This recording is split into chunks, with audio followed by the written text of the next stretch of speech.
Kemana kita ya? Ke Aceh lah. Kenapa ke Aceh? Aceh itu adalah samudra pasai. Aceh ini adalah keturunan para penakluk.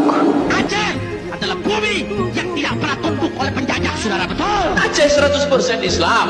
Kenapa? Karena Raja Aceh itu langsung memegang tampuk kekuasaan. Namanya Merah Silu. Merah Silu, bukan nama Arab. Rakyat Aceh yang pertama mengumpulkan uang, emas, kekayaan rakyatnya untuk membeli pesawat pertama milik Republik Indonesia. Mana Islam paling tua di Indonesia? Aceh.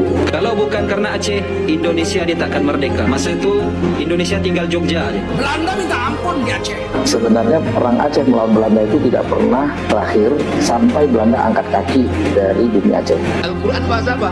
Bahasa Arab. Dari mana Ustaz tahu bisa Quran bahasa Arab? Kok paham Ustaz?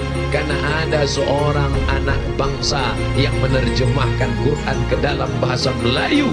Namanya Abdul Rauf As-Singkili, dikenal dengan nama Syekh Kuala, ulama dari bumi Aceh. Dan diislamkan negeri ini yang dipimpin oleh Mirah Johan. Dialah menjadi Sultan Aceh pertama.